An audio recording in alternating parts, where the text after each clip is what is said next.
baby. Ain't no mountain high, ain't no valley low, ain't no river wide enough, baby. We're back, folks. Week number 1 is approaching. We already have one game in the books. I think it went the opposite way from what a lot of people were thinking. Today's show, we got Kenny Crane, whatever you want to call him, back in action. Kenny, give a quick hello. Hello. And one of our new guests, who's been a content provider for Coach's Corner, Jangis. Give a quick introduction about yourself, Jangis. What's up, everyone? I am Jangis, a.k.a. Fantasy Guru, and I'm very, very happy to be on Coaster's Corner this week. I don't know about that guru statement, but hey, confidence is key in this industry. Anyway, we're going to quickly talk about the Zeke news that got released yesterday. I didn't think this was going to happen. Personally, I did not see a Tom Brady-like holdout coming. I thought they would have learned from their past mistakes that this is an issue. Just letting stars get away with misconduct in a sport that kind of revolves around running backs especially. So, Kenny, what is your take on this entire situation? I mean, for me, the whole thing shouldn't have happened in the first place. The evidence was patchy. Same with the Brady case. The evidence wasn't all there, so they suspend him. It's very much a guilty until proven innocent, when it should be the opposite, which is the same reason why he got the restraining order, was because they work on the opposite of what they should be working on, honestly. Yeah. Jangis, you got anything to add here? The only thing I really want to add is, why didn't I draft him in a million leagues? It's too hard to really look at the situation and paint a clear picture when you're actually looking at drafting Zeke. So I had 24th pick in one of my leagues and ended up passing on him, and he goes 25th, and now you've got the third overall pick, roughly. He's going, and I don't know. It's just a tough pill to swallow when you see him go one pick after, and now he's going to be one of the best running backs in fantasy football. Yeah, it's definitely a negative situation for all the non-Zeke owners out there. Honestly, I think this is something you just gotta hope for the best, and maybe he gets injured, or there's reports saying the suspension could in effect in late November, which would provide him no playoff ability, which would definitely help every other fantasy owner. So we'll see what happens then. Next, we are going to talk about that massacre that happened on Thursday. First point I want to bring up is the combination of injuries as well as the offensive line of Kansas City absolutely dummying New England. It seemed like Kareem Hunt had about 5 yards to run upfield before he was even touched by a New England defender. There was just clear outmatch by that offensive line, which I severely underrated. The pickup of Irving will definitely help their depth as well. Jangis, what popped out to you the most about that game?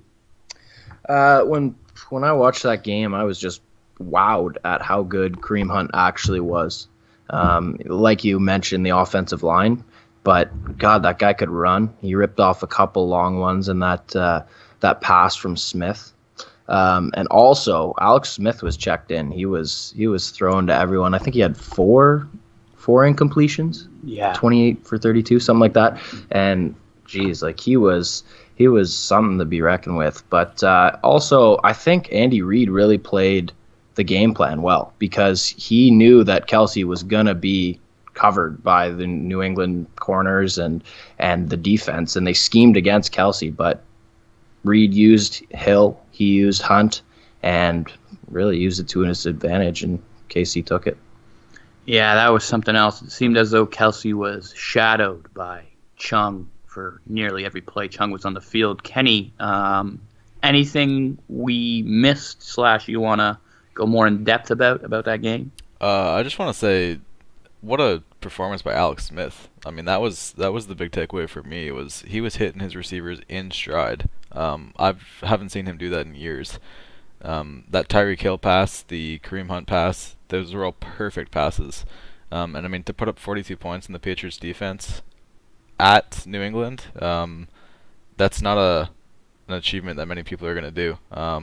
That was just, I couldn't believe how well he played, considering and I also think that all of the people that thought that they were going to lose, I think it was Chris Collinsworth was talking about this, was that you're expected to come in here and lose. So there's no expectations on you. You come in here, you lose whatever you were supposed to lose, but you come in here and then they beat them like that. I think Alex Smith and the Chiefs are going to be a really great team moving forward in the season. Yeah, we can't deny that Alex Smith played well. If there is one thing to say about it, I think it might be a bit of an anomaly. God, I can't talk today. Anyway, that will be Alex Smith's best game ever played. Let's not forget that. If you guys were watching that game, it said that was only his, I believe, 7th game with over 300 passing yards with a minimum of 100 starts. So let's get something straight. Alex Smith had the game. It was the game they needed from him. I respect him for that. He played really well. But a takeaway from that for sure should be that Alex Smith will never, in my eyes, play like that again. But he was getting shunned for not passing the ball downfield. Mahomes breathing right down his throat. I can't deny that. So I respect him for that, and good on him for the game. I bet on the Pats, so I'm still a bit furious about it, but that's okay. Anyway, I think we're just going to move on to the Week 1 stuff. Our predictions are coming for the spread, over-under, and eyes on who you should keep in mind for fantasy for each game. So first, we're going to start off with Arizona at Detroit. We got a spread of 2.5 in favor of the visitor in Arizona. And then the over-under is set at 48. Personally, I think that over-under number is about right. This is one of the higher scoring games on the slate this week.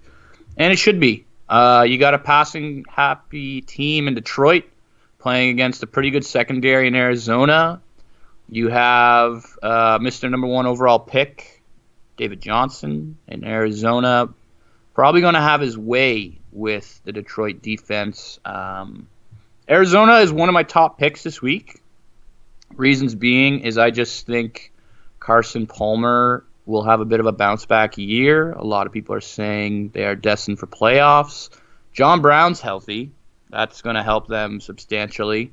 They actually have a pretty good dual threat now on the outsides. So I just think Darius Slay's the only good secondary player on Detroit. And with that being said, you're going to have to cover Johnson out of the backfield, Fitzgerald in the slot, both Browns. I just think they are a bit too much offensive powered for the Detroit team. I'll pass it to Kenny. Do you have any takes on this game? Yeah, I'm taking the Cardinals too. I like their team a lot better than the Lions. As pass happy as the Lions are, I just don't think they have a real threat at receiver ever since they had Marvin Jones last season in the first couple weeks of the season kind of go off, but he really faded away towards the end of the season, and I just think that the Cardinals defense matches up with the Lions offense really well. The Cardinals had I think it was the number 4 pass defense last year, and like a top 10 run defense. The Lions coming in here not without like Amir Abdullah, Mr. Sleeper over there. He's not. I don't think he's going to do anything against the Cardinals defense. Lions were like 30th ranked rushing last year. Pretty high passing, but I think that the Cardinals defense is really going to shut them down, which is why I'm taking the under on that 48. For both teams to put up around 24 points, I think that's a little bit too high for me. That's fair. Jangus, final takes on this game before we move on to fantasy relevant players? I really do think this game's going to be a coin flip. I am going to side with Arizona at 2.5, and the reason being is the David Johnson factor. When you have that sort of a dual threat in your backfield, you just got to side with them. So the 3 points, I think they can cover it, or 2.5, they can cover it, win by a field goal. And yeah, I think Arizona's going to come out on top. Okay, so I'll keep it to you here, Jangus. Fantasy relevant players who, if you had to pick two in this game that you could start on your lineup, they would be who? I honestly, even though Arizona has a good secondary and their defense is pretty stout, I'm going to go with Matt Stafford because I think he's just a baller. He goes out there and makes stuff happen on the Detroit side, and I think he's got two pretty competent receivers in Marvin Jones and Golden Tate. So even though they're playing Patrick Peterson and Tyrann Mathieu, I think they still can't come out, and I think he's going to put up a decent number. On the Arizona side, I'm really just wondering what's going to happen with John Brown. I drafted him in one of my leagues, and if he can somehow regain that form from 2 years ago, he was a dominant deep threat. He was almost acting like a Deshaun Jackson when he was playing even better, maybe. So, yeah, I'd like to see what happens with John Brown. Hopefully for my fantasy outlook, it's a good thing. And Crane, what do you got? Who do you like in this game? I mean, obviously David Johnson. I like him pretty much every week, so it's going to be interesting to see whether he can live up to the number one overall pick hype. And then on the Lions side, I've got Amir Abdullah. He needs to kind of prove this year that he's able to be a number one running back. He's got Theo Riddick behind him, so he's really going to have to prove that. And against the pretty good Cardinals rush defense, it should be a pretty good opportunity for him to show what he's got. Yeah, he still might be sleeping, like we've said in previous shows, but definitely he needs to prove himself. Personally, my two guys I'm taking in this game are Fitz. Fitz I'm taking because I don't think Slay will be that defender in the slot. So I see Fitzgerald being in the slot most of this game. And with that lack of secondary, I could see him getting anywhere above 10 targets this game, in the red zone being that big body they need. So Fitz is a big play for me on DraftKings this week. And on the offensive side of the ball for Detroit, if I had to pick someone, I'm probably avoiding them at all costs, but I will go with Golden Tate. He's also used in the slot more often than we think. So that would kind of take him off the Peterson thing. Or not Peterson. Yeah, it's Peterson, right? Is it Peterson? No. Cornerback. No, help me out here. Arizona.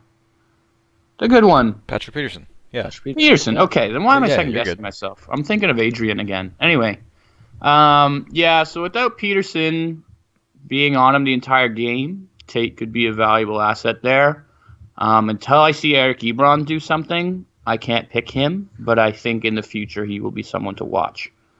Okay, that's basically our Arizona-Detroit. Let's move on. Okay, Kenny, I'm letting you take the first crack at this. The 28-3, Arizona Falcons are taking on the Chicago Bears. Arizona Falcons? Did I just say Arizona? So focused on Two the teams Cardinals. in Arizona now. There's two teams, one in Phoenix and one in the other city that everyone lives in Phoenix. I think it's Glendale. But anyway, Atlanta Falcons 28-3 versus Chicago Bears. Kenny, who do you like and why? I think it's going to be a 28-3 win for the Falcons here. No, it's going to be more than that, in all seriousness. I'm obviously taking the Falcons. I can't bet against them in this one. You've got Devontae Freeman running against the Bears defense. Pass defense is all right. Run defense, not so good. Devontae Freeman just coming off the huge contract signing. And then you've still got Tevin Coleman there. The Bears defense was ranked 27th against the rush last year. And then you've got Julio Jones going up against who? Prince Mukamara, if he decides to play. He's questionable right now. I think he is ruled out even, or doubtful. So Yeah, so I don't know who's going to be covering Julio Jones. There's not many people in the league that can cover him, so you're going to get a second string cornerback covering him the whole game. It's not going to be good. And then Falcons 6-point favorites. I'm definitely thinking they're going to score more than 6 points, or more than 6 more points than the Bears. that's fair. Jangus, Who do you got? Yeah, I've got Atlanta at 6 points here. I'm going to take them. I just think they're too strong for the Bears. The Bears obviously showed last year that they weren't really a team that was going to make any noise. And Atlanta, you saw last year that high-powered offense can go out, make plays. Matt Ryan and Got a little bit of activity here. so Matt Ryan, Devontae Freeman, Julio Jones, and Kenny mentioned Tevin Coleman. I think there's just too much power. And on the Chicago side, I just really don't think they're quite on terms with Mike Glennon and his receivers yet. I'll be interested to see how that pans out with who takes the number one job. It could be a 1A, 1B with Kendall Wright and Kevin White. So, yeah, I'm going to side with Atlanta here with the... Well, I got to go the other way with this one. Chicago Bears, +6. Give it to me. Reasons? I don't think the run defense is ready for the Jordan Howard show. I personally think that they'll just be chewing time off the clock to keep this close. I think Mike Glennon will need to play well, kind of like an Alex Smith situation, because we have a rookie breathing down his back, ready to take that job. Although the talent is not there on the receiver side, honestly, other than Trufant, I'm not too scared of that secondary. I just think Kendall Wright's going to be open a lot in the slot. And Zach Miller could actually have a pretty good game here. So Sleepy Zach Miller. Yeah, very sleepy Zach Miller. So I don't know. I just have this gut feeling that Chicago is going to be able to keep this game close. It's going to come down to a final possession type of thing. A new offensive coordinator in Atlanta. I've heard reports that say they are still running the Kyle Shanahan-like offense, just running his same plays but with a new offensive coordinator. However, it's still a new system. It's still a new guy calling the shots. So I need to see the results of him succeeding as a new Atlanta coach before I can pick them to win by a touchdown. This number has gone up and down between about 6 and 7.5. So the fact that the money's driving it towards Chicago, I'm telling you, watch out for these Bears. Hot take, Bears win on a last-second field goal. And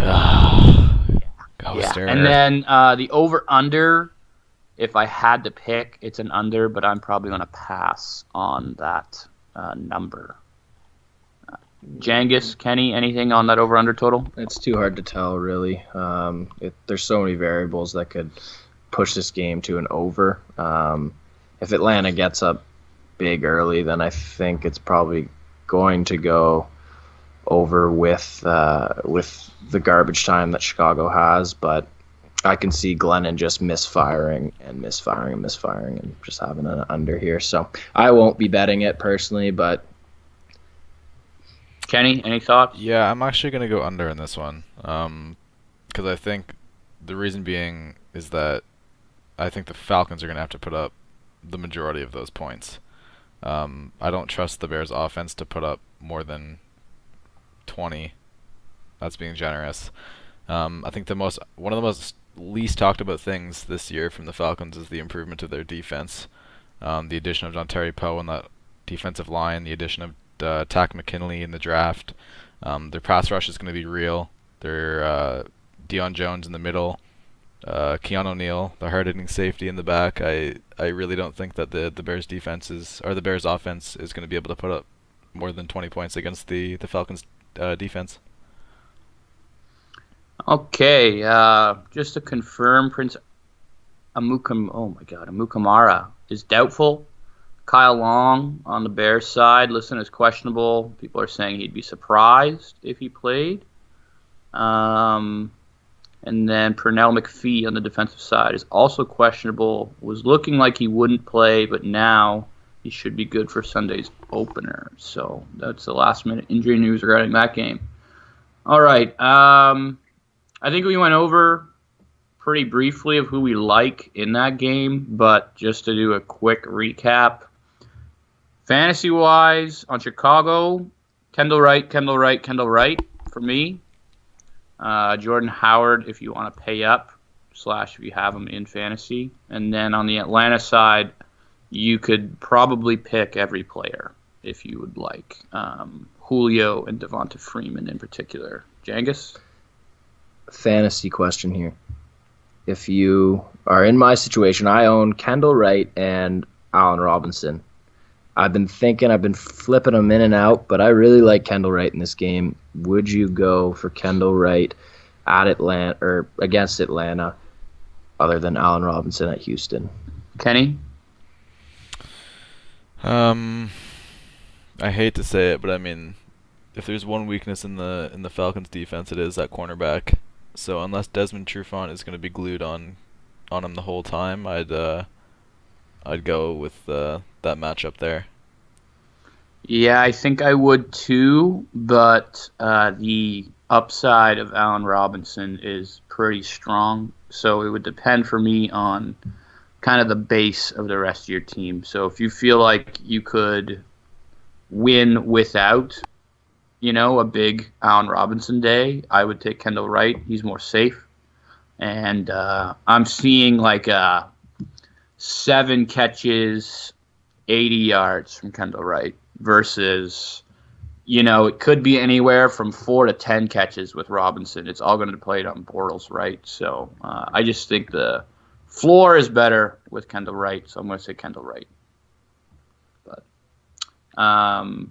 fantasy relevant players, Kenny, this game, give me a quick synopsis. Still the Falcons game? Yeah, quick. Yeah. 10 seconds. So Jordan Howard, I think he's going to be. He's going to have to. If the Bears are going to beat the Falcons, which they're not, by the way, it is going to be Jordan Howard that's going to lead them there. And then on the Falcon side, Julio Jones going up against who knows. Probably going to be Kyle Fuller. That's my guess. Yeah, exactly. Yeah. So next game we got Baltimore-Cincy. Divisional game, -3 for Cincinnati at home. Over/under of 41.5. Jangus, what do you got? I personally will not be picking this game for my personal betting, but if I did have to, I'd probably side with Cincinnati at home. I think they just have the bigger players, the bigger names on the team that's going to just push them just slightly over the top, and they're favored by 3. Big question mark for me is how much work does Joe Mixon get? Jeremy Hill is listed as the starting running back, but I think everyone knows that they want to incorporate Joe Mixon, so it's really just a question of how much he's going to play. As for Baltimore, we're stick with the backfield.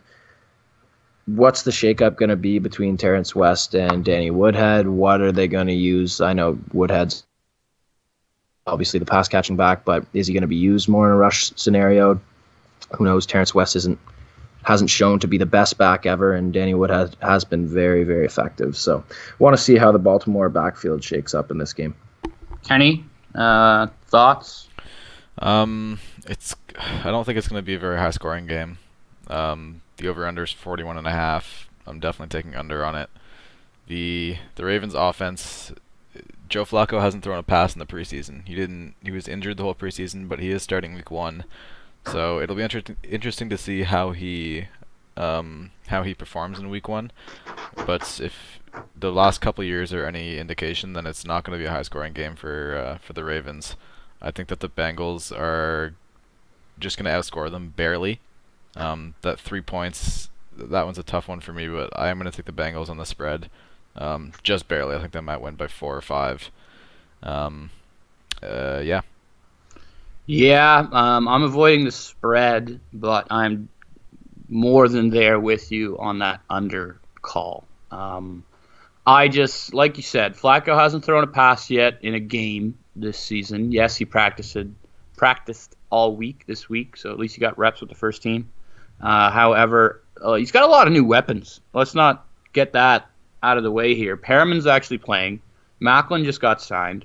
Woodhead is a viable threat to come out of the backfield, so he still had to learn some things. So I just don't know if they're going to be fully ready. And if Cincinnati does have a strong suit on offense, it's that run game. Like we said, Mixon could be a huge impact this week. He could get 15 touches. He also could get 7. So there's just a lot of variance there. But with Hill, Bernard, and Mixon, I see a lot of run. Doesn't look like John Ross is playing game 1, which is unfortunate. I wanted to see that 4.2 speed. That would have been sweet to be paired up with A.J. Green. So I don't know. Also, there's a report saying that Baltimore is going to commit more to the run this season. So that's just a lot of things are seeing under. Divisional game, they're typically closer. And these two teams, they know each other very well. Harbaugh is pretty good at game planning around the division. And Marvin Lewis, if he does start off the season well, usually. So we'll see what happens, but I'm definitely going under. As for fantasy relevant players here, honestly, I don't think I would take any if I could. AJ Green. AJ Green, sure. Okay, Jankus, give me what you got on that, because I got nothing. Well, I mean, he's just returned from, I believe, it was a hamstring injury he had last year, so I think he's around, he probably is a top 5 receiver. Questionable with Jordy Nelson in there, but I think he's someone obviously you got to watch. He's a big play guy and can come down with, I wouldn't be surprised if he has over 100 yards this game, but you never know when Andy Dalton's throwing the football. So yeah, the almighty Ginger himself. Crane, what do you got? Do you like anyone? Tell me why if you do. I actually like Jeremy Maclin in this game. I'm just interested to see. I'm not saying that I think he's going to go off, but I'm just interested to see how he does. The Ravens haven't had like a bona fide number 1 receiver for a while. Ever since, I mean, even Steve Smith, he wasn't a bona fide number 1 for them. But if Maclin can come in here and be a number 1 receiver, then Joe Flacco wants to throw the ball. As much as they want to lean on the run game, Flacco is a veteran quarterback in the league, and he's going to want to throw the ball. So we'll see what kind of production Maclin can put up this season here. Yeah, I definitely see him being the number 1 before the season ends. I do agree with the A.J. Green analysis. He definitely should get 100 yards. It's only him and Eifert out there, really, that are scary to throw the ball to. But I do think Baltimore's secondary is their strong suit on D. Jimmy Smith's back. So I feel like they're going to be double-teaming Green a lot, which is going to leave who? Tyler Boyd open? Brandon LaFell. Brandon LaFell. Oh, Brandon LaFell. Brandon LaFell. Give me some Brandon LaFell. Just kidding. Never give me Brandon LaFell, ever.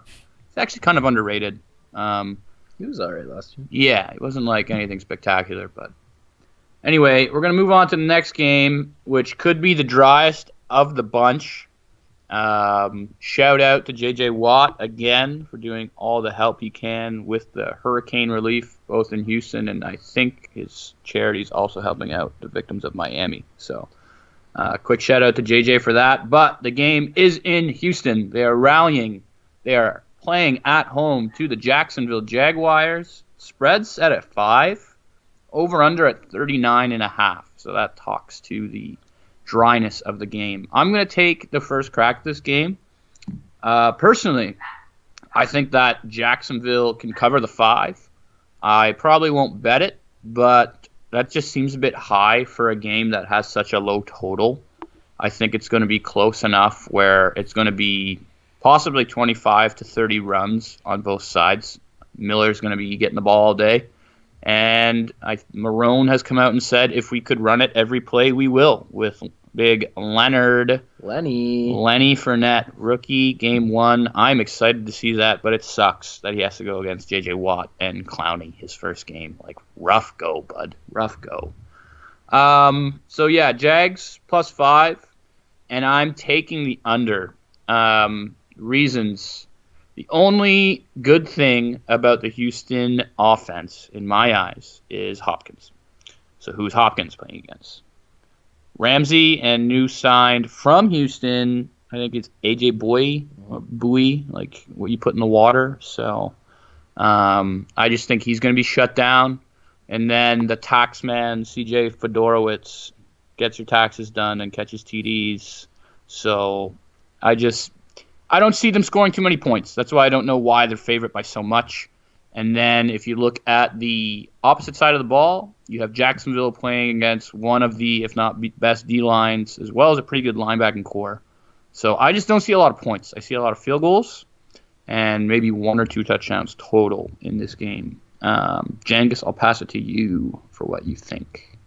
Yeah, I'm going to go with Jacksonville taking the points here. Like you said, it's going to be pretty low scoring. I really like the Jacksonville defense this year. I think they have some really good names when you look at it on paper. And I think this could be the year too. They also just signed Calvin Pryor after he allegedly punched someone in the face on Cleveland during a practice. So just adding more weaponry to that. But go on. Yeah, so there you go. That just defends my my take here. So yeah, I'm going to take Jacksonville with the points. I don't really think Houston's going to do much with Mr. Tommy Savage back there, the Savage Man himself. Not so savage, but yeah. But yeah, he's a little lackluster behind center there. But can Allen Robinson bounce back this year? That's what I want to know. I'm going to go with no because Blake Bortles is a horrible quarterback, but we're going to see. He had a big game actually against Houston last year. I think he had 18 points, 110 yards and a touchdown, something like that. And let's see if he can do it again. Kenny, what do you got? Obviously, so this game I'm taking the Texans to win, but I'm taking the Jags in the spread. I just think, like you mentioned, the rallying. They're playing in Houston after the floods and the hurricane. I think there's going to be a lot of emotion in that building. J.J. Watt's finally back. That Texans defense is going to be one of the, if not, I think it's going to be the best in the league this year. So I'm looking forward to seeing them play against an offense that's very, very lackluster. Blake Bortles, I wouldn't be surprised if he throws 3 picks this game. And then I'm excited to watch the Houston secondary just pick them apart, honestly. But I do think it's going to be a close game. I don't think the Texans will win by more than 5, so that's why I'm taking the Jags in the spread. And then I'm taking the under at 39.5. Yeah, you're probably right that the emotion will definitely be there. There's a lot of reports saying that. So my 2 names I want you to keep kind of track of for this game would definitely be Allen Robinson. They did lose A.J. Boye, like I previously said, so there's really no one good in that secondary. And then, you know what? I'm going to just say Lamar Miller because of the volume. He should touch the ball 25 times this game. So, Kenny, 2 names you like? I like DeAndre Hopkins for the Texans. I think he needs to, Tom Savage is your quarterback. You're going to need to go up and get some balls. So I think I'm expecting him to go probably somewhere around 100 yards, honestly. They really need to get that passing attack going. The Jaguars' pass defense is pretty good, but DeAndre Hopkins has proven in the past to be a threat in the deep passing game. And then for the Jags, I'm looking at, like you guys mentioned before, Leonard Fournette, just to see what kind of back this guy is and how he's going to do in the NFL. True. Jangus, final take? My 2 guys, I am going to go with Jacksonville. It's not really a guy, but I want to see who emerges as that second receiver. Marquise Lee kind of took that over last year, but 2 years ago it was Allen Hurns. So if they do get into garbage time, which they probably will, I don't know if they will as much this year. I think they have a decent team, but that's definitely a valuable receiver if they have a lot of garbage time. So I'd like to see who shakes up there. And with Houston, I actually do like, you mentioned him before, Coaster, I like CJ Fedorowicz in this game. I think he can put up a solid streaming tight end type of numbers, something like 60, 70 yards, and you can pick him up for free on your waiver wire. So if that's something you need, then I would go CJ Fedorowicz. The tax man. God bless his soul. Anyway, next game. Oh, I really didn't want to talk about this. My New York Jets have to play the Buffalo Bills. Bills Mafia. Spread set at 8. Over-under set at 40. Both of those numbers are pretty appropriate.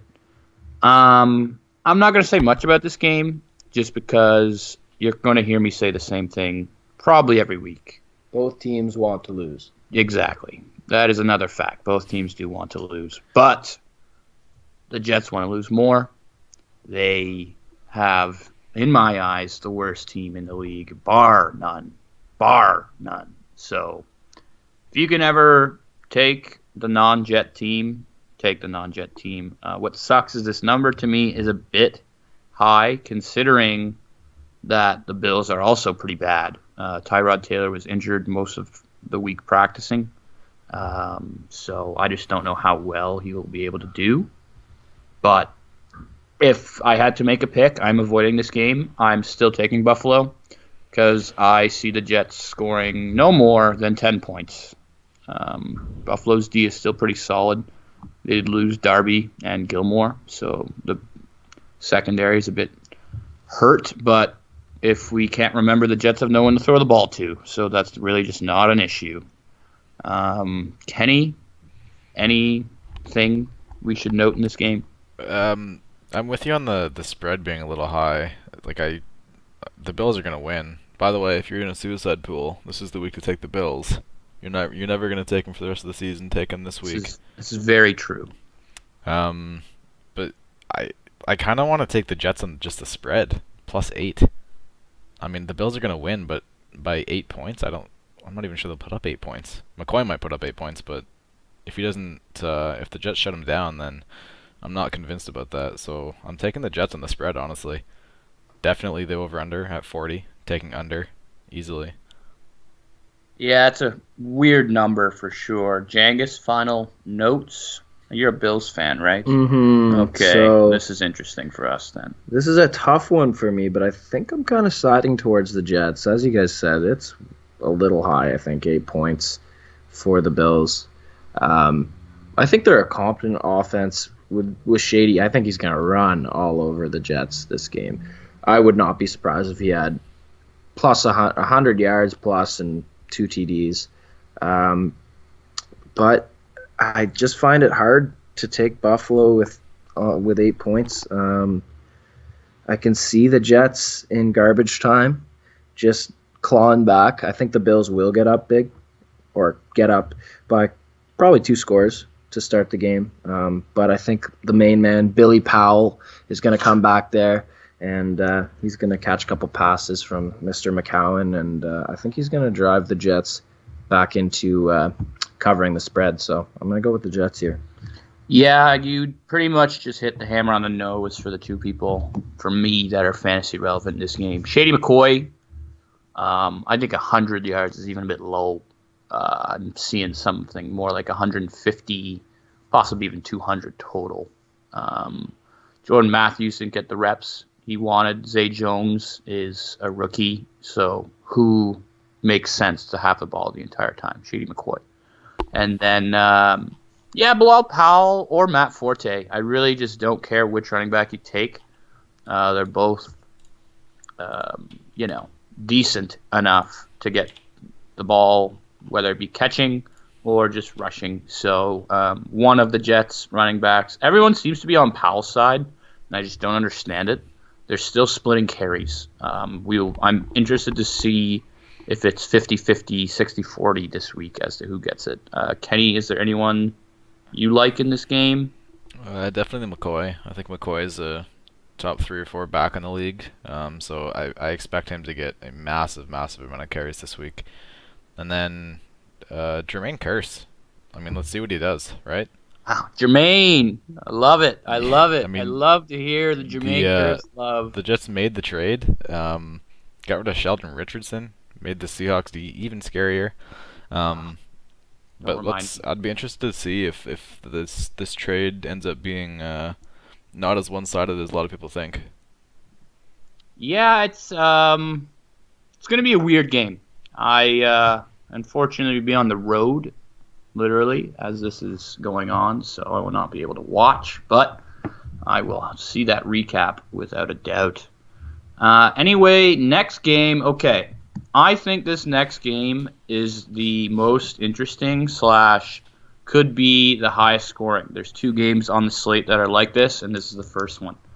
We have the Oakland Raiders traveling to Tennessee to play Marcus Mariota and the Titans. Spread is set at -3 in favor of the Titans. That's gone up about 1.5 since it recently started. And the over-under has even gone up to 50.5, which speaks volumes. It is the second highest spread of the slate this week. This is a very tough game for me. I think both are highly talented on the offensive side, and they're almost similar if you look at it. They both have great offensive lines, arguably both top 5. Both very good quarterbacks, top 6 potential in both. Top 8, I think, is guaranteed.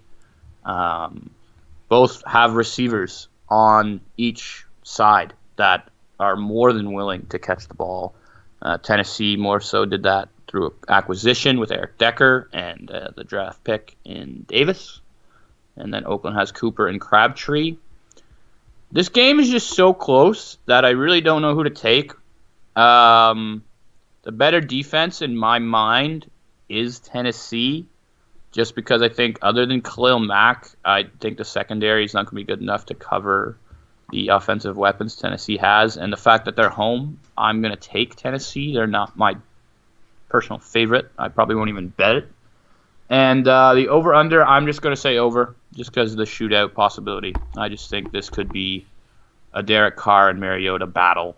And although I believe Tennessee has one of the highest time of possession stats in the league, so they hold on to the ball. They like to wait for the play clock to get to like 3 or 4 every time. So it could not get there, but they are still an offensive juggernaut to be reckoned with. So Jangis, takes? Yeah, this one's a tough one to pick. Like you said, I think I'm going to side with Tennessee here too.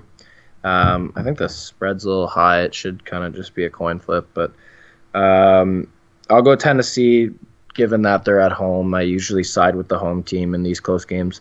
And definitely the over. I think this is going to be a shootout, Mariota versus Carr. I think I wouldn't be surprised if it's a 35-34 type of game. I'm really interested to see in this game how they roll out Corey Davis.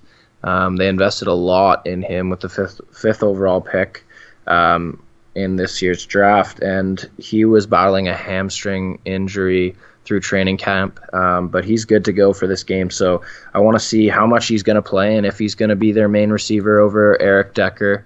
So definitely want to see how Corey Davis looks. Kenny, final takes from this game. I was actually slightly surprised that the Titans were favored. I think the Raiders are going to take this one. The game itself, not just the spread.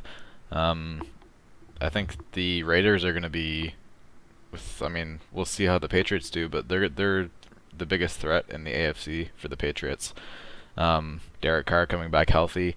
We'll see what he can do with his leg being fully healthy now. We'll see if that has any impact on him in his game. But I just think that the Raiders' offense, the Titans had the 30th ranked pass defense last year. Amari Cooper downfield on the Titans secondary. That's something that's I think is a mismatch for the Titans, honestly. So I'm looking for Derek Carr to put on a show. I'm also looking at Mariota to put up a lot of points too. So that 50 points makes it a little tougher, but I am going over on that because I do think it will be a shootout. But I am taking the Raiders in the game. That's definitely fair. All your points are definitely valid. So I don't, like I said, this is a coin flip of a game. Could go either way. Fantasy relevant players, everyone is relevant. I'm talking from Derrick Henry all the way up to Amari Cooper.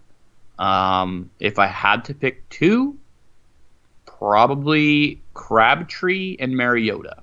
Crabtree, until proven otherwise, is their red zone favorite receiver. Amari Cooper definitely, I think, is more skilled.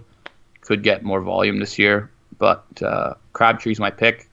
And then Mariota, just because I think Tennessee's going to score a lot of points. He could rush one in.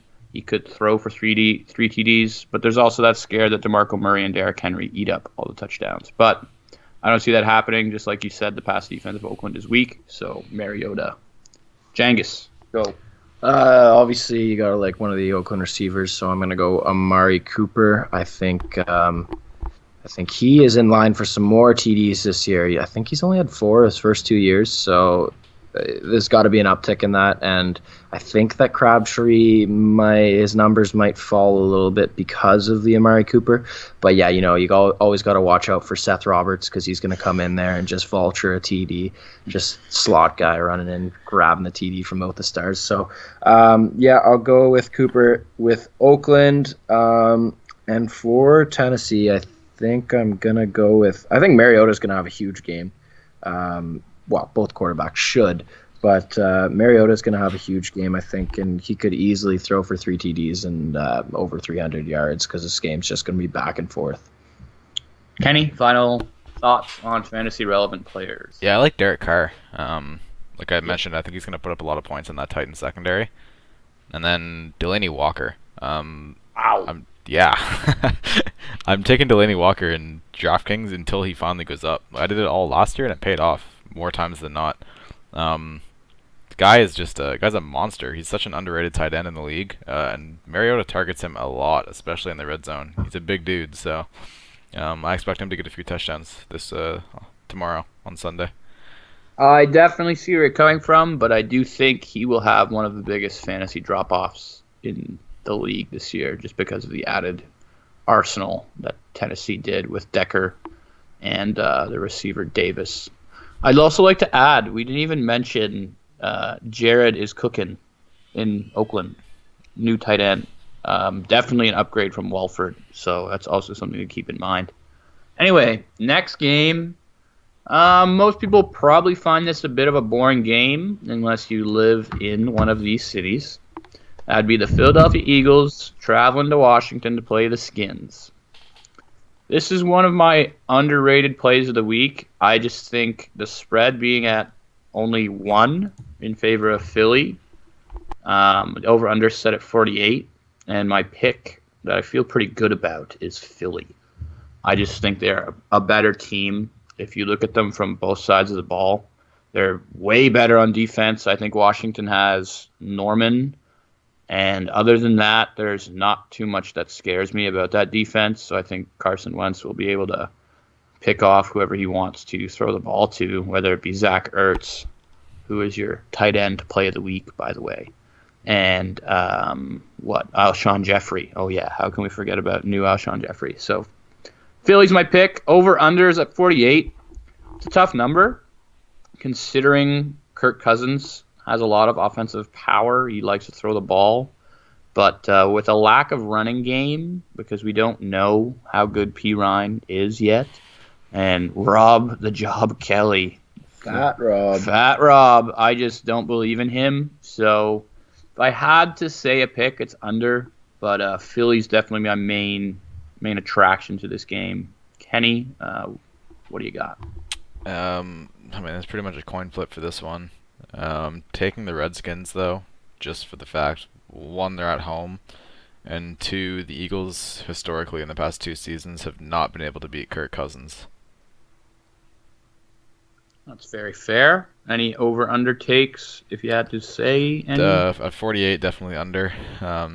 Both offenses are potent, but I don't believe that either has the ability to put up 24-plus points. Very fair. Jangis, final takes before we dive into fantasy relevance? I'm going to flip the script on you guys. I'm going Washington. Like I said before, I like to side with the home team in these tight games. I think Philadelphia could pull it off, but I do like Washington in this game. Terrell Pryor, he's got a new weapon.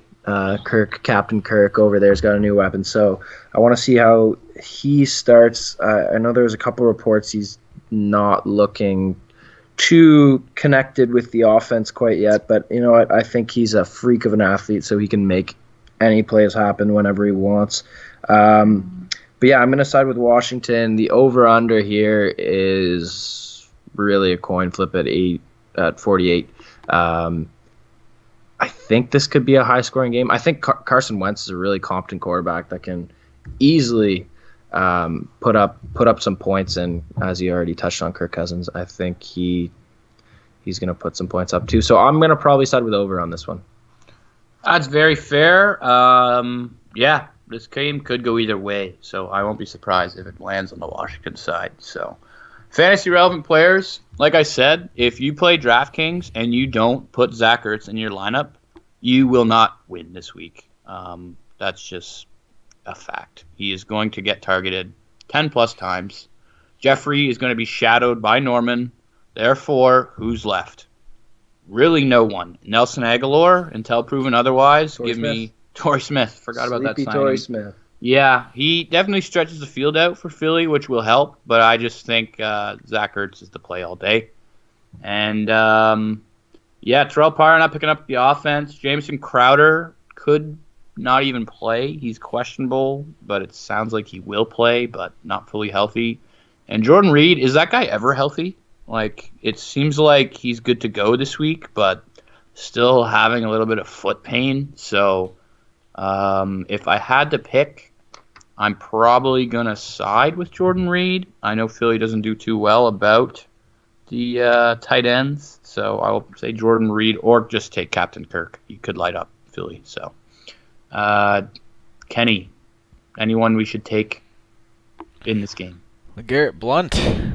Oh, toss me the blunt, baby. It's going to be interesting to see what kind of role he takes on. If he's going to be the bona fide number one, or if he's just going to be a red zone guy. But either way, I like either of those options. So, and then I do like Jordan Reed on the Redskins side. I think he's a good target for Kirk, and he is playing this week. So, I mean, we'll see how healthy he is. But I do like him as a target for Kirk Cousins. Yeah, there's a little bit of connection issues with you, Kenny, but we still. Jangus, final takes? Yeah, for Philly, I think Carson Wentz is a good play this week. Definitely not Alshon Jeffrey. You already touched on that with the Josh Norman factor. But yeah, Carson Wentz on the Philadelphia side of the ball. And I mentioned it before. I think Terrell Pryor could have a big game for Washington. Yeah, I'm interested to see how he does. A lot of people are saying he will be the main guy to pick up the receptions and targets from the departure of Garcon and Jackson. But there's a lot to go around for that. So it'll be interesting. We're going to move on to the highest spread of the week, as it should be. I think this is the most lopsided game. We have the Pittsburgh Steelers versus the Cleveland Browns going to the dog pound with Le'Veon Bell, Martavis Bryant, Antonio Brown, and the road guy, the not-so-road guy in Big Ben. Over-under set at 40. If you want to be frankly honest, I could see 46 points being scored by Pittsburgh. I think that's obviously a bit of a stretch, but there is no in this game for the Pittsburgh offense in my eyes. Le'Veon Bell should have a day. Myles Garrett got ruled out, so there's one loss already to lackluster D already.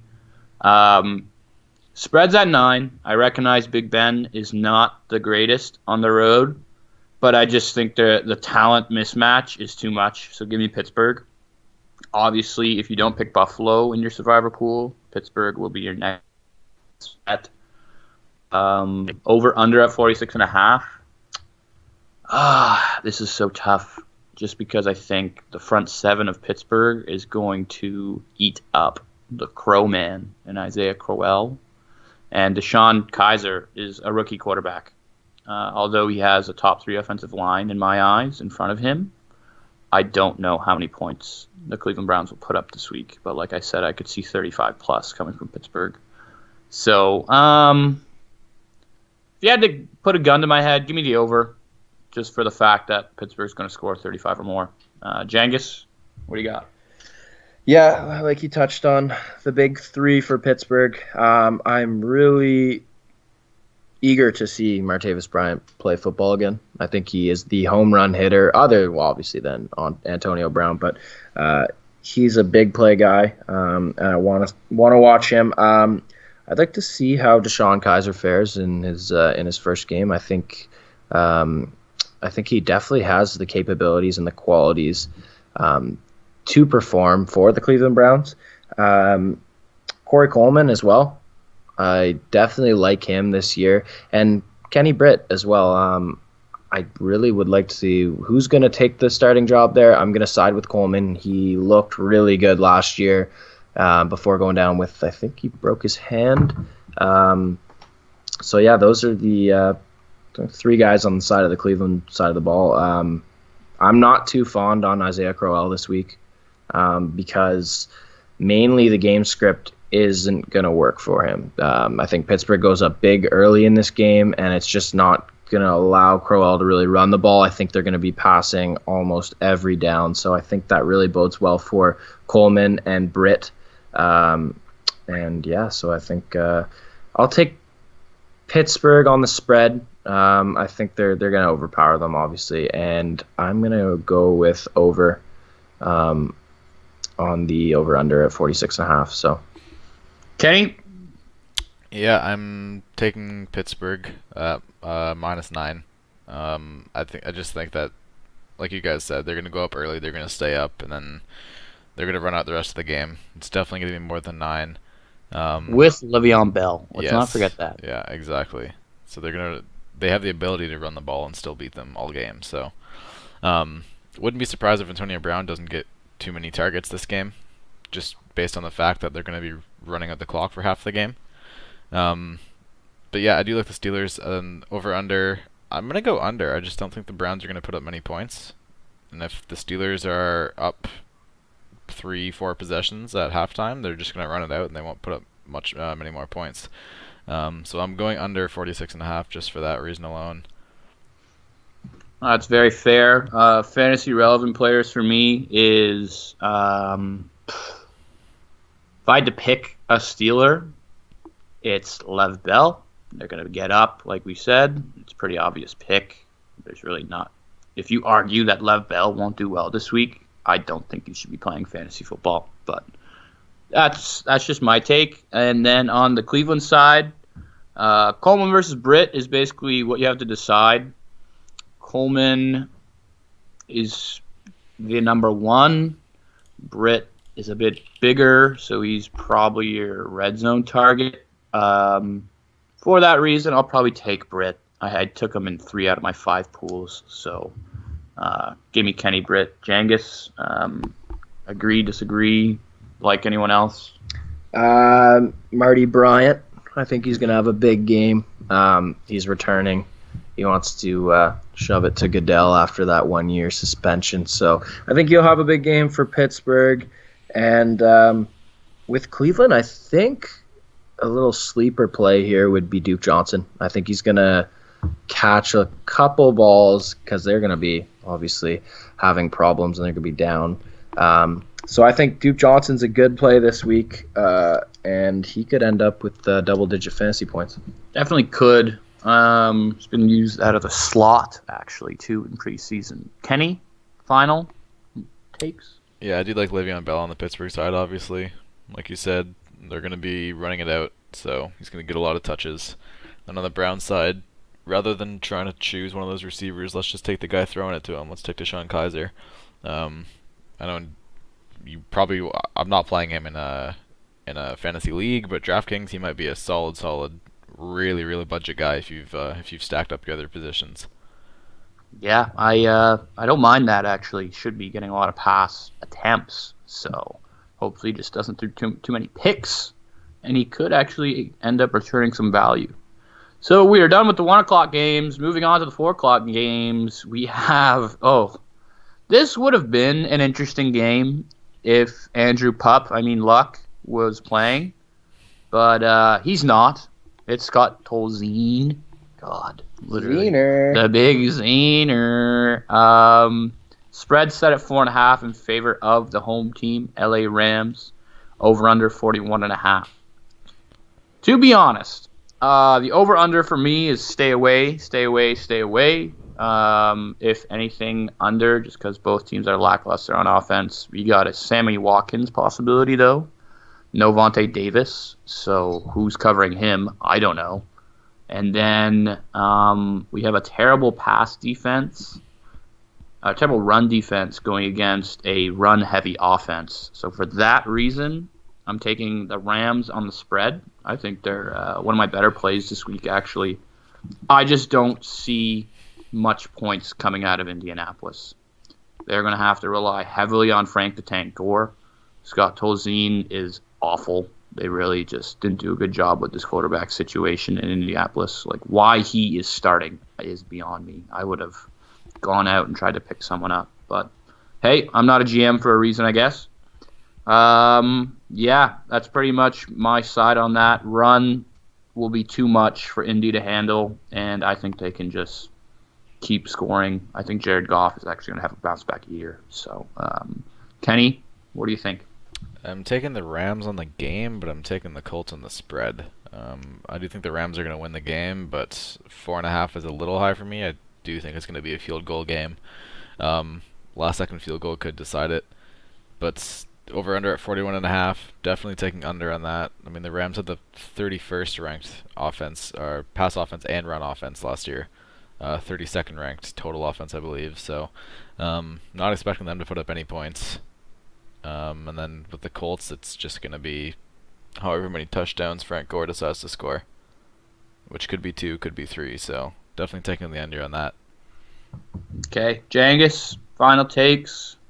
Yeah, I'm going to side with the Rams. The big question for me, I won't be betting this game. I honestly think it's a toss-up because I think Indianapolis does have a solid team, but Tolzien's such a question mark. The other question mark and reason I'm really not going to bet this game is Jared Goff. Is he good? I don't know. He was drafted first overall, so obviously they saw something in him. He looked brutal last year, but I did see highlights of one preseason game. I can't remember who they were playing, but he looked pretty good. The other guy I'm looking at here, and I think he could really help Jared Goff, is Cooper Kupp. He's going to be the safety blanket for him all year. So I like Cooper Kupp.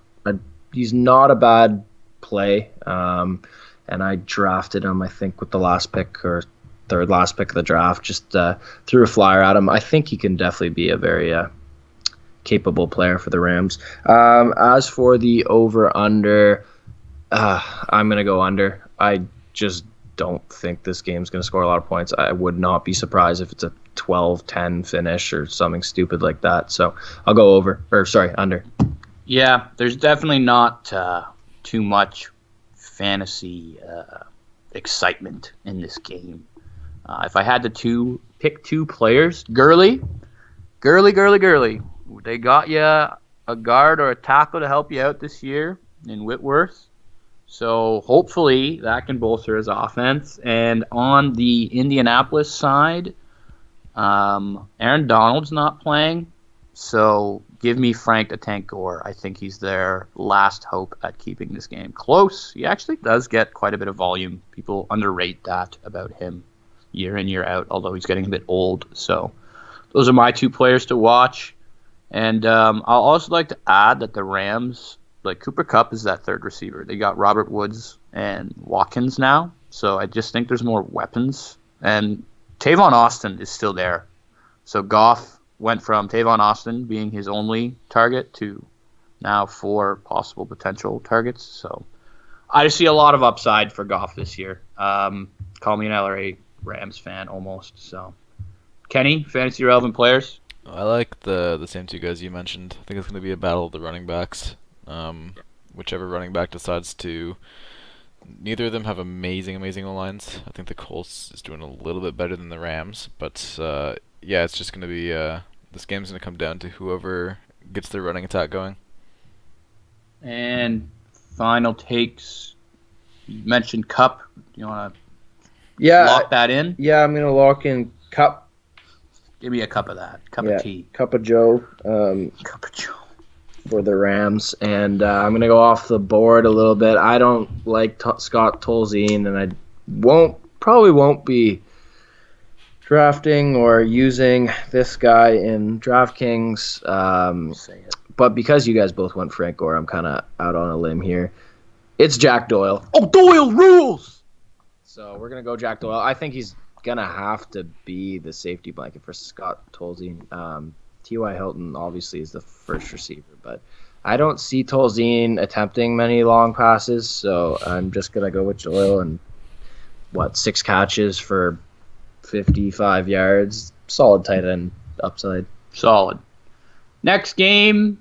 This is an interesting game. The spread's moved quite a bit as the week has been going on. Carolina Panthers traveling to the lackluster San Francisco 49ers. They've changed quite a bit in the offseason. Your number's at 4.5 now. Earlier in the week, I did see it at 6.5. So clearly money is pouring in on San Francisco. And the over-under is set at 47.5. I believe that's even gone up a point. So when it was at 6.5, I was all over the 49ers. They have this weird kind of mojo about them. When week 1 comes around, it just seems like they're all injected with steroids, and they just outperform the other team, bar none, especially when they're at home. I've lost quite a bit of survivor pools week 1 because of this team. So for that reason, they are my pick for sure this week, plus 4.5. Cam Newton kind of practiced this week. He's questionable. He still might not even play. I think he will because he's a tough lad. He knows that he will need to play if they want to win. I'm super excited to see Christian McCaffrey, though. Oh, I want to see if they use this guy correctly because I think he's possibly the most talented back out of this draft class. So give me the 49ers plus 4.5, even though I would have liked to at 6.5. And if the 49ers are going to win, which I think they might, it will be on the under 47.5. Carlos Hyde will take over this game. Luke Kuechly's back, though, so that's going to be a scary guy to be facing if you're Hyde. So that's my quick take. Jangis, do you have a preference? Are you staying away? What are you doing? I'm going to bet this game. I think I'm going to go with the Panthers. I think they have a lot of good pieces in place in San Francisco with Kyle Shanahan, and John Lynch has done a really good job putting some pieces in place there, but I don't think they're there yet. Brian Hoyer is a really competent quarterback, really. When you look at what he's done, he never makes any noise, but 2 years ago, he was DeAndre Hopkins' quarterback because obviously Brock Osweiler couldn't do it, Tom Savage couldn't do it, but Brian Hoyer could do it, and I think Hopkins was 3rd in fantasy points per receiver that year, 5th maybe. 3rd or 5th. He was lights out. But yeah, Christian McCaffrey, you mentioned him. I think this draft class is definitely going to go down as the best, if not one of the best, for running backs. But yeah, he's a stud, so I'd like to see him. I wouldn't forget about Jonathan Stewart, though, because he still is the lead back. He's still going to get carries, and if this game goes how I think it will, with Carolina being up, I think that Jonathan Stewart could see a lot of carries. So he's a little bit of a sleeper. And Kenny, who are you siding with? Please tell me I'm not as dumb as I think I am. I'm taking the Panthers on this one. No love for San Fran. At minus 4.5, the Panthers are, in my opinion, the most competitive division in the NFL. NFC South, Falcons, Buccaneers, Saints. It's the AFC East, come on. Yeah. Okay. Patriots, Tell me why, bottom of Carolina. that division, just saying. Yeah, so Carolina, because they need to come out, and if they want to win this division with the Falcons and the Buccaneers in it, you have to be teams like the 49ers. If you're not going to be a team like the 49ers in week 1, then you're not going to go far in the division. Cam Newton's playing. Kelvin Benjamin is supposed to have a pretty good year this year, as long as he can actually hang on to the balls, the wide open balls, and not just make miraculous catches. And then the duo of Jonathan Stewart and Christian McCaffrey, I think that they are going to split carries, and I think that that's going to really throw the 49ers defense off. The 49ers had the worst run defense in the league last year, so 2 viable backs are really going to they're going to make for some tough challenges for the 49ers defense. Yeah, I can definitely testify to that run defense. I was all over picking the opposite. Whoever was playing opposite of San Francisco running, I would pick them for sure. My fantasy relevant players, I will again testify for Carlos Hyde. Carolina's front 7 is simply not that good, other than Kuechly and Short. Davis will be there, but he's better, I think, at coverage rather than run defense. So Carlos Hyde. And if I had to pick someone in Carolina, this is tough. Until proven otherwise, red zone guy, Greg Olsen. Give me Greg Olsen. If Cam Newton's going to throw to someone that he feels comfortable with, it's Greg Olsen. I don't, with his health not being fully there for Cam, he's going to do those shorter passes, ones that are safe plays. So I see Greg Olsen having 7+ catches this week. Jangus? Yeah, I'm going to go on the San Francisco side of the ball. It's got to be Pierre Garçon, the Frenchman himself. He's not actually from France, but should be. Should be. As I mentioned, Brian Hoyer, pretty competent. So I'm going to go with Garçon here. I think if you're playing in a PPR league, I think he has a little bit more value. I think he's going to catch a ton of balls this year. And last time he played under Kyle Shanahan's offense, he had his best year ever. So he's back. I think he's going to be used largely as their number 1 receiver. I really don't know who else they have other than him. Well, they got that new tight end. I think his name's Kittle. Yeah, Kittle. I'm telling you, he's going to be low-key. I'm calling it now. His name's Not yet. The little, but yet he could be Kittle. Does that work? No. Not as well as I thought. Like okay. Kenny, fantasy relevant players? If you're in PPR, I like McCaffrey, honestly. He is going to split carries, but I think that he'll get... he's going to split the carries, but he'll make up for that in receptions. So, I mean, if he gets 4 or 5 receptions, that's 5 points for you right there, plus the yards that he gets. So, and then on the other side, I'm with you with Hyde. I do like Hyde. Okay, that's fair. We're going to move on. Remember how I mentioned there's 2 games that are exciting to watch this week? This is your second one. This is a game that I'm just sad I cannot watch because I think there's going to be an immense amount of points. I think this is going to be comparable to your Giants 49ers game or Giants Saints game. If you remember that years ago, I think both quarterbacks had like 7 TDs. Brees. Yeah, Drew Brees. 47 fantasy points. Yeah, it was something stupid, and Eli just had almost as many. 5 TDs. I think he had 39. Odell went off for 34 points. It was a nuts game, and this game is the Seattle super team like Seahawks going to Green Bay and playing the mustache man, Aaron Rodgers. Spread set at 3 in favor of Green Bay since they're at Lambeau Field. Over under 51. Okay. For the pick of this game, you could make cases for both. I am staying away from the spread. Guns to my head right now, I'm picking Seattle. I just think their defense is a lot better than Green Bay's. I don't think it's enough to slow down Aaron Rodgers, but the pass rush will get to Aaron Rodgers with the addition of Richardson. Bennett's playing pissed off because of this whole reports of him getting... Which Bennett? Michael. There's 2. I know, yeah, but did you hear about Rose? Yeah, I did. Michael Bennett being at gunpoint in Las Vegas after the McGregor fight, which is sad to hear, but these things are happening in the United States. God bless Canada, best country on the earth. Anyway, I just think there is too much on the defensive side of the ball not to pick Seattle. I know teams struggle at Lambeau Field, but Jimmy Graham is destined for Jimmy Graham New Orleans-like numbers this year. Doug Baldwin, huge year coming towards him as well. The committee in the backfield will almost be a blessing for Seattle because none should get injured like they always do. So I don't know. Healthy Russ, sign me up every time I can. Over under is probably where I'll attack this game, and it's going to be over.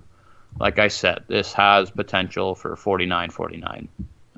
51 points is a lot. It is a lot, but if there's a team that can do it, I think Green Bay put up 35 against Seattle last year, and it was against an injured Russ. So, Jengis, tell me your thoughts. Yeah, I'm gonna go with the Seahawks in this game. I like the points. As you said earlier, Russell Wilson being healthy again, definitely, I think he's poised for a big year. And Jimmy Graham, I love Jimmy Graham this year. I drafted him in both my leagues. I think he can easily put up over 1,000 yards. He was a little slow to start off last year because of that injury he suffered in 2015. And when he did come on, he looked dynamite, and he's only really had that season to be in Russell Wilson's offense. So Russell Wilson's developing a really good rapport with Jimmy Graham. So I'm going to go. I speak very highly of Jimmy Graham. Let's just say that. With Green Bay, you just gotta always go with Aaron Rodgers, and with Aaron Rodgers comes a little bit of a sleeper. He's a little undervalued. Randall Cobb. I like Randall Cobb this year. He's really like an afterthought of many people because Devontae Adams had this monster season, 12 touchdowns last year, and then you've got Jordy Nelson, but Randall Cobb's just being forgotten about. So I like him this year. So yeah, I'd like to see how that turns out. And if Devontae Adams can try and like replicate those numbers, I don't see it happening. It's just too many touchdowns to replicate. I'll agree to that. Kenny, final takes. So we got 2 Seattle. Are you joining us on the train? Yeah, I am. I mean, I like both teams, but Green Bay has a little bit of a reputation of getting off to slow starts. They had the relaxed season, and then last season, if I'm not mistaken, they got off to a pretty slow start. And Aaron Rodgers kind of has to get them kick-started. But this is week 1 at home. The new addition of Sheldon Richardson. I do think the Packers have the ability to put up a ton of points against the Seahawks. The Seahawks D is one of the best in the league. I think it is going to be the second best this year behind Houston. But they have proven in the past that they can let up 30 plus. So they've over-under at 51. I am taking the over. But I do think a healthy Russell Wilson, replenish Doug Baldwin, Dougie B. Yeah, will be able to score more points than the Packers this week. Yeah, it's going to be a shootout. I've gone through a lot of possibilities in my head, and I just don't see it not being a shootout. The only way that happens for me is if Seattle gets up huge, but if Seattle gets up huge, that means Aaron Rodgers is passing the ball every down. So, and the Packers secondary is terrible, honestly. Terrible. The only good thing league about that pass defense is they have a dude named Haha, and his last name's Clinton Dix. So Dix. The big Haha Clinton Dix. God love him. Fantasy relevance in this game, everything. I would stay away from the Seattle backfield just because we don't know what it's like. But other than that, I have no problems with you picking any receiver on any team, whether that be Cobb, Adams, or Nelson, Doug Baldwin, Graham, and I would say Paul Richardson over Ty Lockett just due to the injuries he's had. So that is my take. My favorite 2. Take Russ, and do you know what? Just give me Aaron Rodgers. I don't know who he's throwing the ball to, so I'll just take both quarterbacks in this shootout. Kenny? I like Doug Baldwin.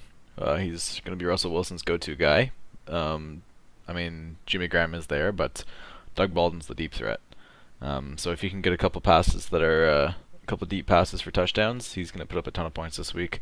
And then I'm taking Rodgers. I mean, there's 3 or 4 receivers that you can take on the Green Bay side, but safer bet's just to go with the quarterback, the guy that's throwing it to him.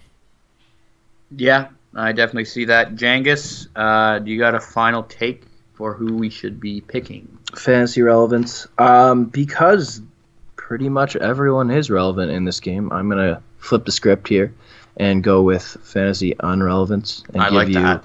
two random guys that aren't going to do anything for your team. So don't put Jeff Janis in your lineup, everyone. Don't play him. I know you all were thinking to play Jeff Janis this week, but Jangus is telling you, advising you, don't even think about it. And is there anyone else you got? Going to edit my lineup right now. Non-relevance? Oh, there's plenty of guys.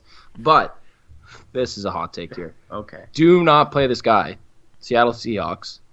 Austin Davis, backup quarterback. Don't play him. Russell Wilson's going to play.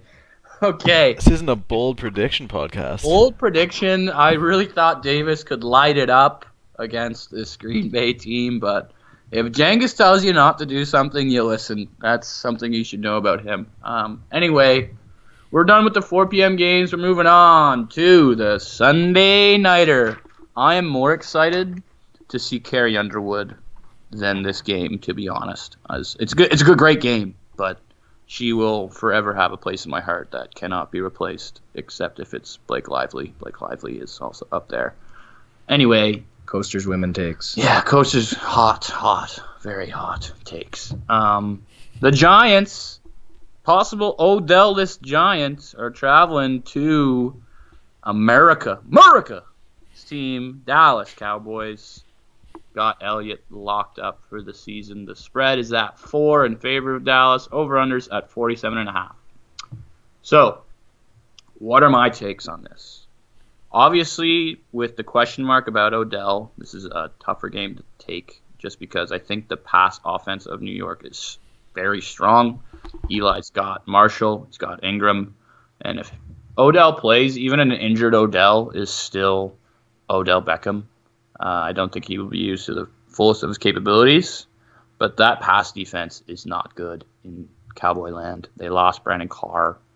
The secondary is weak. Their overall defense is pretty weak. So I'm going to have to side with Dallas this week just because of the unknown factor of Odell. The run should be there for Zeke. I like the Giants' D this year. I think they're one of the best D to own in fantasy. But I'm staying away from this game. I really just think it could go either way. It could be a low-scoring game. It could be a shootout. I could see either way. So that over-under number, just because I don't know what's happening, I'm going to say is going to be under. I think there's a lot of run game to like in Dallas and no run game to like in New York. So you're going to see two different offenses go at it.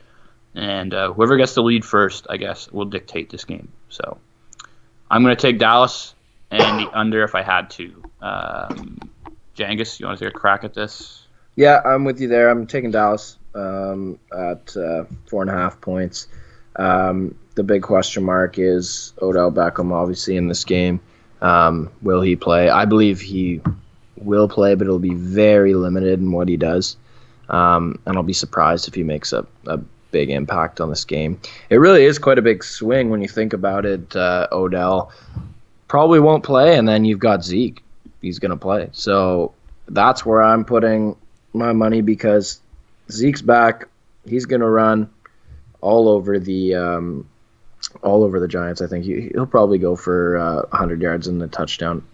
And I think that really helps Dez Bryant because Dak Prescott is a good quarterback, and without Zeke, I don't know if Dez would put up very good numbers just because he's really their only option up front. So it really helps Dez Bryant having Zeke back, and I think he could put up. He has a tough cornerback matchup this game, but I think he could put up some decent numbers. Yeah, Eli Apple is also listed as questionable, which I think could have a fairly large impact on that game as well. Kenny, are you joining America's team, or are you picking the Giants? I'm joining America's team for the game, but I'm taking the Giants on the spread. I think it's going to come down to a last-second field goal to win the game. So I think the Cowboys will get that last-second field goal and beat the Giants by 3, which means I am taking the Giants on that plus 4.5 spread. But with Zeke back, I really see the Giants struggling to defend him. they've been able to do it decently in the past, but the Cowboys O-line is, I mean, they face them twice a year, so they have a good idea. But I do think that it's going to be a really good matchup. Giants having the tied for number 3 run defense, and then the Cowboys having the second best run offense in the league. It's going to be a really fun matchup to watch. I'm going to take the over on that 47.5. Just because I think that both offenses are going to, even without Odell, Sterling Shepard's a guy to watch for me. He's normally the number 3-4 guy, so he's going to have an opportunity to come in and kind of show what he's got and maybe try to take over the number 2 spot in New York. Yeah, there's definitely possibility for that for this week. Fantasy relevant players for me are kind of tough just because, like you said, there's a pretty good rush D on the Giants side, so it's harder to take Zeke. But then there's just, I think, better pass D. So if I had to pick someone on Dallas, it would be Zeke. And then on the Giants, without Odell, who excels? And then with Odell, does that same player excel? I'm going to take Brandon Marshall, my former Jet guy. Big guy, red zone guy. I hope he's been building rapport with Eli. I don't know if he has, but big red zone target. Engram, rookie. Don't think he's ready quite yet. So give me Brandon Marshall. Jangus? Yeah, on the Giants side of the ball, I think this guy's being largely overlooked again, kind of like the Randall Cobb situation, and that's Sterling Shepard. Sterling Shepard had a pretty solid rookie year last year with Manning, and he kind of seemed to be the safety blanket for him as well. He'd be catching a lot of 8 to 10 yard catches.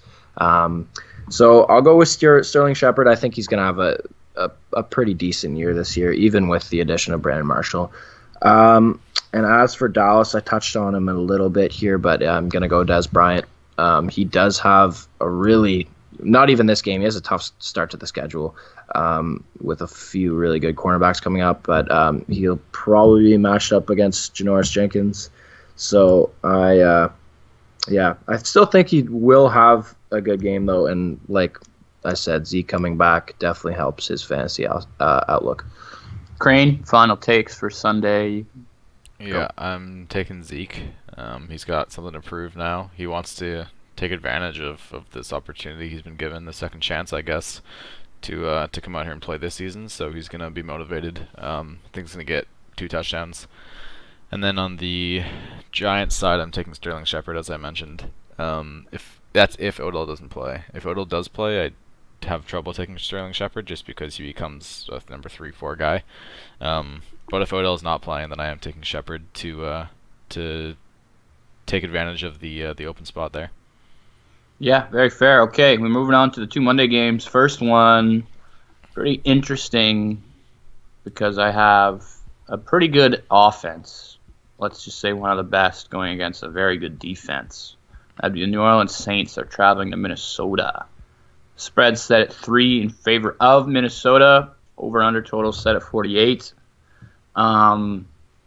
I haven't done enough analysis on this game, but I know New Orleans added a lot of D help to their awful defense that they had last year.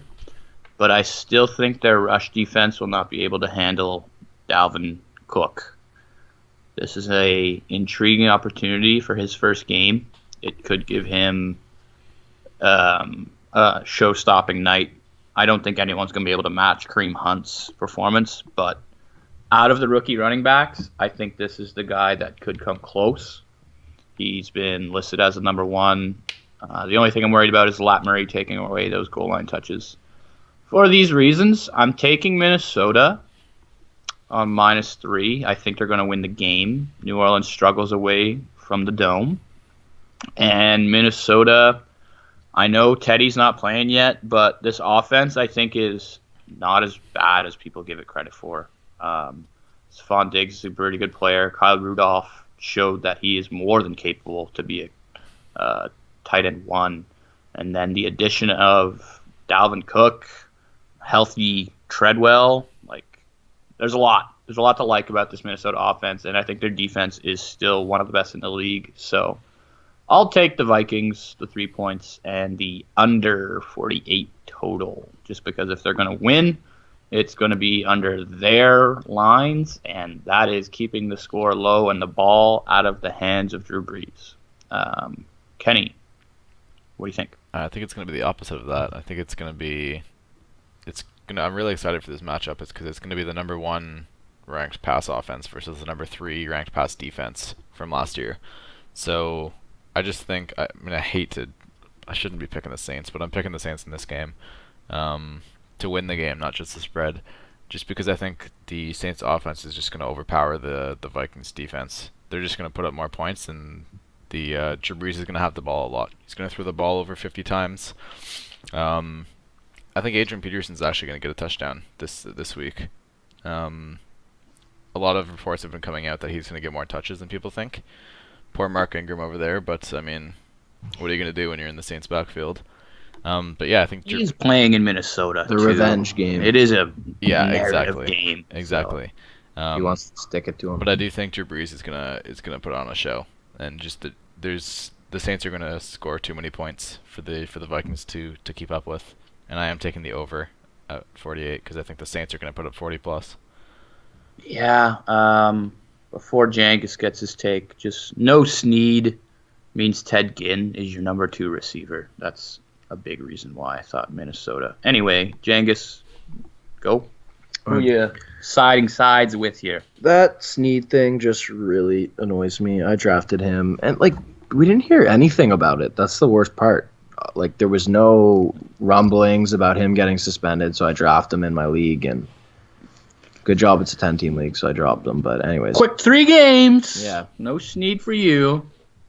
So I'm going to agree with Kenny here. I'm going with New Orleans. I just think their defense is definitely improved. So I'm going to – I can't go with Sam Bradford. He doesn't do much for me. I think Stephon Diggs is going to have a monster year, but I'm going to go with New Orleans with the points. And the over-under, it's a tough number, 48. I think it's a little high, honestly. But I'm going to take the over. Just going to go out on a limb and take the over. I won't be betting it, but that's my pick. Okay, and quickly, my 2 fantasy relevant players are Dalvin Cook, the rookie, hungry to make a good impression. And on the New Orleans side of the ball, let's just play into the narrative. Adrian Peterson gets, 15 rushes, 1 or 2 touchdowns. Let's just play into it. Kenny, what do you got? I've got Dalvin Cook on the Minnesota side, like you said, trying to prove what he can do against a terrible Saints defense. And then I'm taking Michael Thomas on the other side. He's Drew Brees' number 1 guy, and he was great last year and everything. So I think he's going to continue that. Jangus? All right, so for fantasy relevance, we're going to stick with New Orleans. Hot take, Coby Fleener. Fleener? Wow. I think he steps up a little bit because of the Snead, suspension, or just Snead not being there. I think he could have a solid game. He's a good streaming tight end option. I will probably be choosing him on DraftKings. He probably won't cost me much. And as for Minnesota, I'm going to go with Adam Thielen. I think he's solid. He showed it last year. And if Diggs is being covered, Thielen's always that guy. He plays out of the slot. And I think he's a big reason why Sam Bradford had such a high completion percentage last year. So I'm going to go with Thielen. Yeah, Bradford almost gives you that Alex Smith-like feel. It's very average. There's nothing to love about him. They're both number 1 overall picks. That's a funny stat right there. And just both of them didn't turn out to be as great as they should have been. I don't think either of them are bad. But I don't know if they're the guy I want leading my team to a Super Bowl. Anyway, last game of the week. We finally got there. The LA, San Diego, whatever you want to call them, Chargers, traveling to a Denver Mile High team with the spread being -3 in favor of Denver and the over-under set at 42.5. Another divisional game. I have no idea what's going to happen in this game. There's a lot of just weird plays happening in Denver, like Simeon starting. Demaryius Thomas has a groin injury. C.J. Anderson's got the start. Jamal Charles might or might not play. So with all these question marks on the offensive side of the ball, it's definitely good to know that their defense is still strong. However, Aqib Talib, they both have to rhyme, right, is ruled out for this game. So that's a little bit of a blow to a team that is playing a rather pretty good pass offense. So for that reason, I'm taking Chargers. They lost a lot of close games last year. If you look back on the Chargers season, they had, like, I think 8+ games where they lost within 6 points. So divisional matchup, I think the Chargers are the low-key dark horse of the AFC this year. I think they have a lot of potential. Joey Bosa playing a full season. The offense looks powerful, like Gates and Henry at tight end. Williams is probably playing week 2. Keenan Allen's finally healthy. And Melvin Gordon has no one behind him, so yeah, he should excel. I'll take the Chargers and not touching that 42.5 over under. Again, if you made me choose, probably the under. I don't like much on the offense of Denver, and their defense is good enough to keep them in the game. So under 42.5, San Diego wins something like 20-13. Kenny takes. Yeah, I am taking the Broncos in this one. I'm not a believer in the Chargers offense. I mean, I don't like Phillip Rivers there. Jeez. The big farmer lad, eh? Not a fan? They had the number 8 pass offense last year, but they're going up against the best pass defense. I mean, that is hurt with Aqib Talib not playing. But they've still got that Broncos defense won a Super Bowl. What is it? 2 years ago, 3 years ago. And then let's get that clear. That was them that won that Super Bowl. It wasn't Peyton Manning. So I seriously think that Phillip Rivers is going to have trouble against them, and it's definitely going to be under 42.5. Yeah, I'm definitely seeing where you're coming from on the under, but like I said, I disagree with Denver. Jangus, final pick of the day. Who are you agreeing with? It is a close game, so. Like you said, it's a close game. And what do I do in close games? I go with the home team. Home team, yeah. So I'm going to go with the Denver Broncos. I think their defense is still solid. Even though they might be a little weak this game at cornerback with Talib out, and they just released TJ Ward too. So, but I'm still going to go with the Broncos. I think Simeon, I think he's going to step up in his second year. He was okay last year, but I think he has a little bit more in him, and another year with Demaryius Thomas and Emmanuel Sanders definitely going to help him. As for the over/under, I think I'm going to go over here. I think it could easily be a 25-21 type of game. It's going to be a close one, but I'll go over. Okay, final thoughts, fantasy relevant players here. For myself, I'm going to take Tyrell Williams on the San Diego side. He's right now the wide receiver 2 with Williams being out. The rookie Williams, not Mike. Tyrell. Mike. Get them all mixed up. There's too many Williams Smiths. God, the States is just weird like that. But anyway, Mike Williams not playing. Give me Tyrell. Keenan Allen's still going to see the best cornerback on the Denver side. I just think Tyrell will have more space. So give me Tyrell Williams, because the tight end situation, although Henry's destined for a better year than last year, Gates is still going to get the ball. So I just don't want to touch that tight end kind of duo. So Tyrell Williams is my pick on the Chargers, and on the Broncos, God.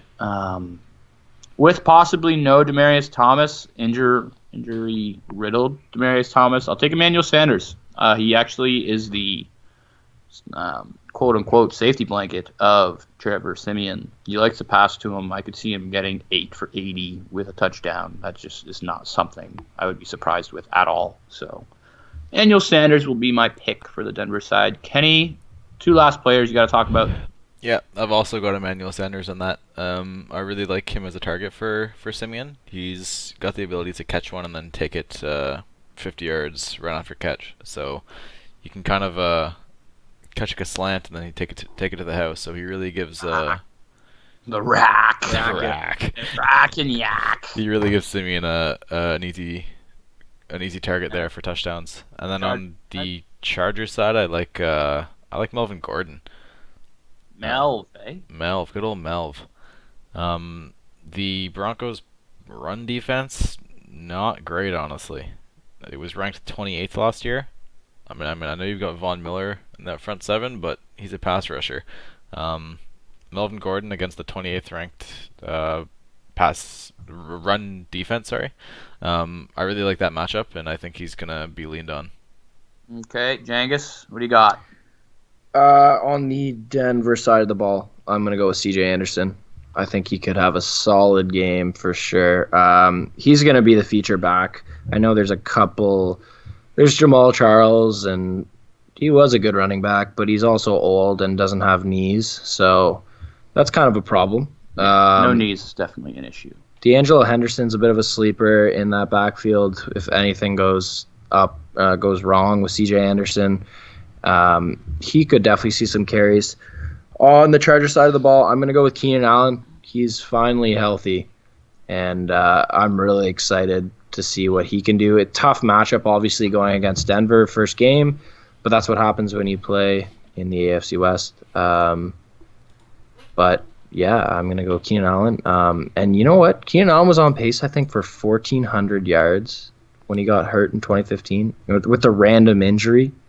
Lacerated kidney, I think it was. Yeah, that definitely hurt the Chargers' forefront for sure. And now we will do one final segment to this show. I want everyone's one hot take. It can be player related, it can be team related, it can be over/under related. I'll start it off. I alluded to it a bit earlier, but I will go back to it.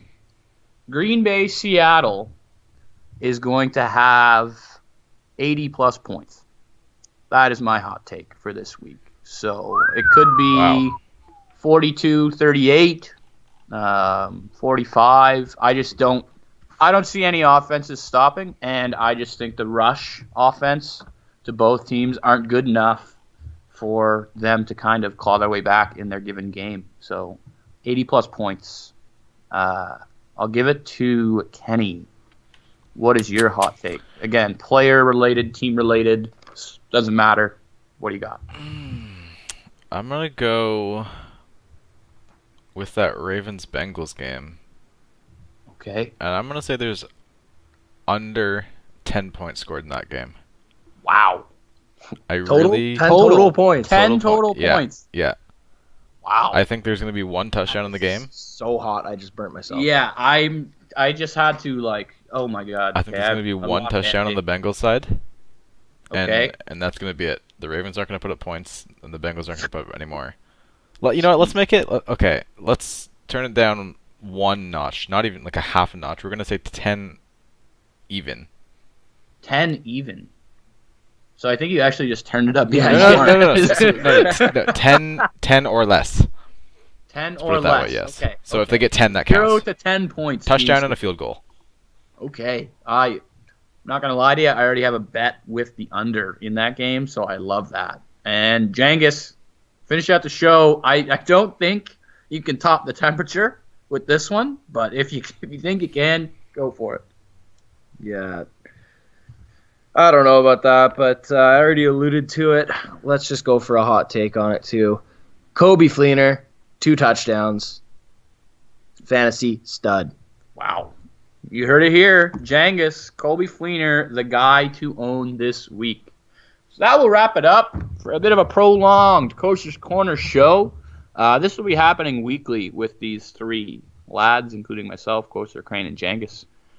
Please like, subscribe, do all that good stuff for this video, and stay tuned for the review of Week 1, followed by our Week 2 predictions next week. So thank you for joining us.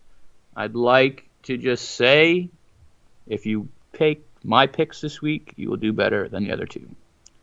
Au revoir, mes amis. Au revoir.